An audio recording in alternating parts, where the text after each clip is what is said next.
24-এর গণ অভ্যুত্থানে যারা রক্ত দিয়ে গেছেন, যারা শাহাদত বরণ করেছেন, তাদের রক্তের সাথে বেঈমানি করার কোনো সুযোগ আছে? জিজ্ঞেস করতে চাই, কোনো সুযোগ আছে? যদি 24-এর শহীদদের রক্তের সাথে বেঈমানি কেউ করে, তাহলে তারা গাদ্দার, তারা ঘাতক। তাহলে যারা 16 বছরের জুলুম শোষণ থেকে বাংলাদেশকে মুক্ত করবার জন্য রক্ত দিল, তাদের রক্তের সাথে বেঈমানি করা যাবে না আপনারা ফতোয়া দিচ্ছেন। উদীয়মান তরুণদের ভেতর থেকে বাছাই করে, ছাঁটাই করে একাধিক আসনে আপনাদের কাছে, ভোটার জনতার কাছে একাধিক তরুণ প্রার্থী নিয়ে হাজির হয়েছি। ইসলামের বিধান অনুসরণ করতে হবে, আল্লাহর রসুলের নির্দেশনা মানতে হবে। আমরা দেখেছি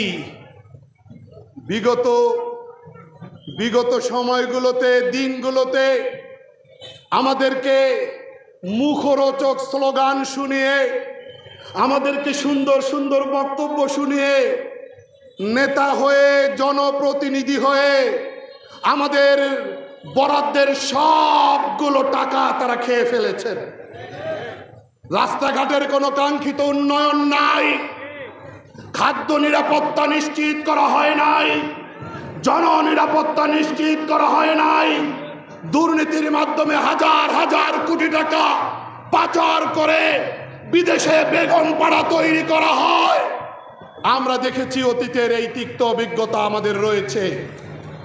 সাথে আমরা আল্লাহর জমিন, আল্লাহর দ্বীন প্রতিষ্ঠার জন্যে, সৎ এবং যোগ্য নেতৃত্ব প্রতিষ্ঠার জন্যে, মানুষের পরীক্ষিত বিশ্বস্ত বন্ধু নির্বাচিত করবার জন্যে আমরা আপনাদের কাছে এসেছি। সেবা করার সুযোগ দেবে এই বিশ্বাস ধারণ করে মাঠে এসেছি। আমি প্রথমে হাত দেখতে চাই, এই চয়েসকে গ্রহণ করেছেন, হাত দেখতে চাই। বান্ডেল থাকলে প্রতি সেনমানিতে টাকা বাঁচবে।